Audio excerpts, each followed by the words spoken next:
सारे पठानकोट वासियों नूं मैं दसना चाहुंदा है कि असी तुहानूं जिस तरह पता है कि स्टैंड अलोन शॉप्स उन्होंने असी पिछले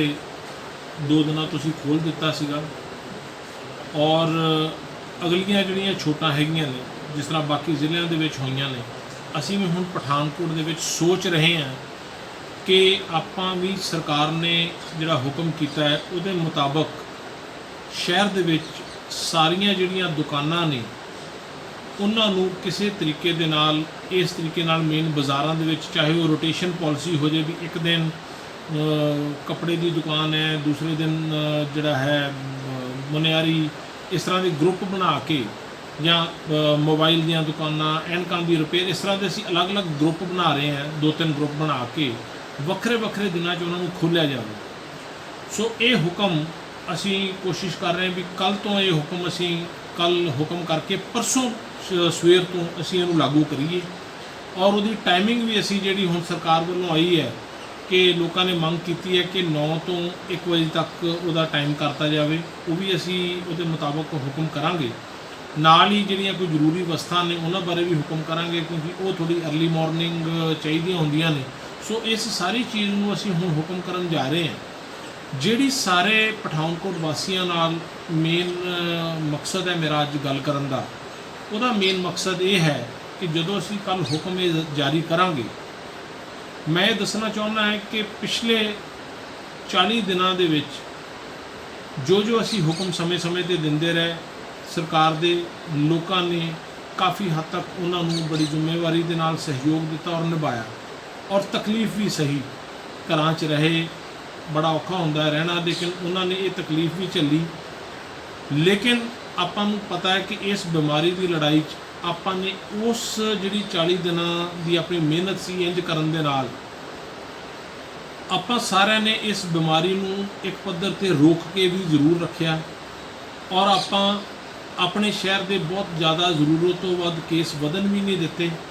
और जिस तरह अपने केस आए हौली हौली वो केस वापस ठीक हो के भी जाने शुरू हो गए। हुण भी 1-2 केस जे आ रहे हैं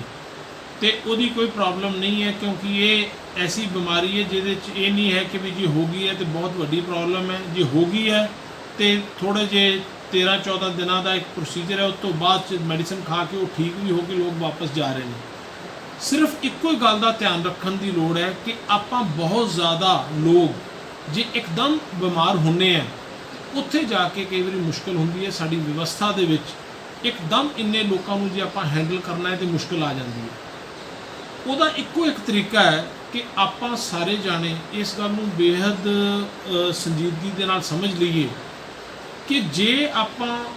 दूर दूर रवांगे भीड़ भड़का नहीं करांगे हौली हौली जो सरकार दीयां हदायतां उहदे मुताबक मास्क ला के पब्लिक प्लेस ते विचरांगे तो जे इन्फैक्शन हुंदी भी है किसी तरीके नाल तो वो बड़ी हौली हौली तरीके दे नाल होएगी और जे उहदे चों खुदा ना खास्ता कोई बीमार भी हुंदा है तो वो हो जाता है तो दाखिल हो के ठीक हो के वापस भी चल जाएगा। इस तरीके दे नाल किते ना किते आपां अपना जिहड़ा है मैडिकल व्यवस्था नूं बड़े बेहतर तरीके दे नाल लोकां दा इलाज भी कर पावांगे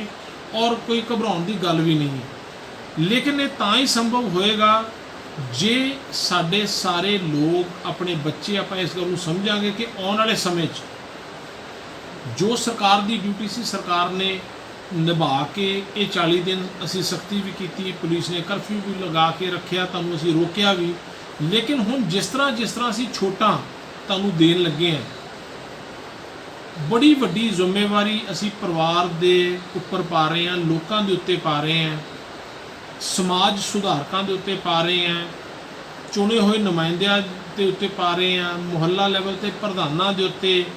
व्यापार मंडलों के उत्ते पा रहे हैं कि जे हुण छोटा असी तुहानूं देणियां है इन्हां छोटां नूं बड़ी समझ बूझ दे नाल लागू करवाओ ताकि साडी जिहड़ी बीमारी जिन्हों असी रोक के रखिया है आपां किते उहनूं फिर अपने हथों ना निकल जाए। और उहदे लई एकमात्र कोई एक मेरी अपील है जदों असी ये कल हुक्म जारी करिए तो परसों सवेर तो लोग बाज़ारां च आउण ਇੱਕ ਤੇ ਉਸੇ ਰੋਟੇਸ਼ਨ ਦੇ ਮੁਤਾਬਕ ਦੁਕਾਨਾਂ ਖੁੱਲ੍ਹਣੀਆਂ ਚਾਹੀਦੀਆਂ ਨੇ ਜਿਸ ਤਰ੍ਹਾਂ ਹੁਕਮ 'ਚ ਦਰਜ ਹੋਵੇਗਾ। ਦੂਸਰਾ, ਜੇ ਅਸੀਂ ਟ੍ਰੈਫਿਕ ਬੰਦ ਕੀਤੀ ਹੈ ਤੇ ਕੋਈ ਬੰਦਾ ਮੋਟਰਸਾਈਕਲ ਦੇ ਉੱਤੇ ਜੇ ਆ ਰਿਹਾ ਹੈ ਤੇ ਸਿਰਫ ਉਹੀ ਮੋਟਰਸਾਈਕਲ ਤੇ ਕਾਰ ਦੀ ਵਰਤੋਂ ਕਰ ਸਕਦਾ ਹੈ। ਜੇ ਕਿਸੇ ਨੇ ਦਫ਼ਤਰ ਜਾਣਾ ਹੈ ਜਾਂ ਜਿਹੜੇ ਦਫ਼ਤਰ ਅਸੀਂ ਉਹਨੂੰ ਖੋਲ੍ਹ ਰਹੇ ਹਾਂ, ਆਮ ਲੋਕਾਂ ਵਾਸਤੇ ਇਹ ਛੋਟ ਨਹੀਂ ਹੋਵੇਗੀ। ਵਾਹੀਕਲ ਟ੍ਰੈਫਿਕ ਬਿਲਕੁਲ ਬੰਦ ਰਹੇਗਾ। ਮੋਟਰਸਾਈਕਲ ਤੇ 2 ਜਣਿਆਂ ਦੇ ਚੜ੍ਹਨ ਤੇ ਬਿਲਕੁਲ ਪਾਬੰਦੀ ਰਹੇਗੀ। ਗੱਡੀ ਦੇ ਵਿੱਚ ਵੀ ਸਿਰਫ ਇੱਕ ਡਰਾਈਵਰ ਤੇ ਇੱਕ ਆਦਮੀ ਪਿੱਛੇ ਹੋਏਗਾ, ਉਹਦੇ 'ਚ ਵੀ ਤੁਸੀਂ ਜ਼ਿਆਦਾ ਜਾਣੇ ਨਹੀਂ ਬੈਠ ਸਕਦੇ। ਇਹ ਸਾਰੀਆਂ ਦੀਆਂ ਸਾਰੀਆਂ ਪਾਬੰਦੀਆਂ ਦੀ ਬੜੀ ਬਰੀਕੀ ਦੇ ਨਾਲ ਤੁਹਾਨੂੰ ਸਾਰਿਆਂ ਨੂੰ ਪਾਲਣਾ ਕਰਨੀ ਪੈਣੀ ਹੈ, ਕਿਉਂਕਿ ਅਸੀਂ ਖੁਦ ਵੀ ਇਹਦੇ 'ਤੇ ਅੱਖ ਰੱਖਾਂਗੇ, ਮੋਨੀਟਰ ਕਰਾਂਗੇ। ਔਰ ਜਿਹੜੀ ਦੁਕਾਨ ਆਪਣੀ ਰੋਟੇਸ਼ਨ ਪਾਲਿਸੀ ਤੋਂ ਬਾਹਰ ਜਾ ਕੇ ਖੁੱਲ੍ਹਦੀ ਹੈ, ਉਸ ਦੁਕਾਨ ਨੂੰ ਇੱਕ ਚੇਤਾਵਨੀ ਦੇਣ ਤੋਂ ਬਾਅਦ ਦੂਸਰੀ ਵਾਰੀ ਸੀਲ ਕਰ ਦਿੱਤਾ ਜਾਏਗਾ ਔਰ ਅਸੀਂ ਉਸ ਦੁਕਾਨ ਨੂੰ ਬਿਲਕੁਲ ਨਹੀਂ ਖੋਲਾਂਗੇ, ਕਿਉਂਕਿ ਉਹ ਦੁਕਾਨ ਸਾਡੇ ਸ਼ਹਿਰ ਵਾਸਤੇ ਬਿਮਾਰੀ ਫੈਲਾਉਣ ਵਾਸਤੇ, ਇਹਦਾ ਮਤਲਬ ਇਹ ਹੈ ਕਿ ਉਹ ਸੰਜੀਦਾ ਨਹੀਂ ਹੈ ਔਰ ਉਹ ਜ਼ਿੰਮੇਵਾਰੀ ਨਹੀਂ ਨਿਭਾ ਰਿਹਾ ਔਰ ਕਿਸੇ ਇੱਕ ਬੰਦੇ ਦੀ ਨਲਾਇਕੀ ਕਰਕੇ ਅਸੀਂ ਸ਼ਹਿਰ ਨੂੰ ਰਿਸਕ 'ਚ ਨਹੀਂ ਪਾ ਸਕਦੇ। ਸੋ ਮੇਰੀ ਬੇਨਤੀ ਹੈ ਵੀ ਉਹ ਸਾਰੇ ਦੁਕਾਨਦਾਰ ਵੀਰ ਇਸ ਗੱਲ ਨੂੰ ਸਮਝਣ ਕਿ ਹੁਕਮ ਦੇ ਮੁਤਾਬਕ ਰੋਟੇਸ਼ਨ 'ਚ ਖੋਲ੍ਹਣ ਔਰ ਜਦੋਂ ਉਹਨਾਂ ਦੇ ਗਾਹਕ ਦੁਕਾਨਾਂ 'ਤੇ ਆਉਂਦੇ ਨੇ ਉਹਨਾਂ ਨੂੰ ਸੋਸ਼ਲ ਡਿਸਟੈਂਸਿੰਗ, ਦੂਰੀ ਬਣਾ ਕੇ ਖੜੇ ਰਹਿਣਾ, ਇੱਕ ਇੱਕ ਕਰਕੇ ਉਹਨਾਂ ਨੂੰ ਵਿਚਰਨਾ, ਮਾਸਕ ਪਾਉਣ ਲਈ ਕਹਿਣਾ, ਖੁਦ ਮਾਸਕ ਪਾ ਕੇ ਰੱਖਣਾ, ਇਹ ਸਾਰੀਆਂ ਚੀਜ਼ਾਂ ਦੀ ਜ਼ਿੰਮੇਵਾਰੀ ਜਿਹੜੀ ਹੈ ਦੁਕਾਨਦਾਰ ਵੀਰ ਵੀ ਨਿਭਾਉਣਗੇ। ਔਰ ਅਸੀਂ ਵੀ ਸਰਕਾਰੀ ਤੌਰ 'ਤੇ ਆਪਣੇ ਮੈਜਿਸਟ੍ਰੇਟ ਸਾਹਿਬਾਨ ਨੂੰ ਲਗਾ ਰਹੇ ਹਾਂ ਜਿਹੜੇ ਕਿ ਉੱਥੇ ਪਬਲਿਕ ਐਡਰੈਸ ਸਿਸਟਮ ਦੇ ਨਾਲ ਬਾਜ਼ਾਰਾਂ 'ਚ ਜਾ ਕੇ ਉਹਨਾਂ ਨੂੰ ਅਗਾਹ ਕਰਦੇ ਰਹਿਣਗੇ। ਇਸ ਉਮੀਦ ਦੇ ਨਾਲ ਇਹ ਜ਼ਿੰਮੇਵਾਰੀ ਅਸੀਂ ਹੁਣ ਲੋਕਾਂ 'ਤੇ ਪਾਉਣ ਜਾ ਰਹੇ ਹਾਂ, ਪਰਿਵਾਰਾਂ ਨੂੰ ਦੇਣ ਜਾ ਰਹੇ ਹਾਂ ਕਿ ਜੇ ਅਸੀਂ ਹੁਣ ਖੁੱਲ੍ਹ ਦੇ ਰਹੇ ਹਾਂ ਤਾਂ ਇਸ ਖੁੱਲ੍ਹ ਨੂੰ ਆਪਾਂ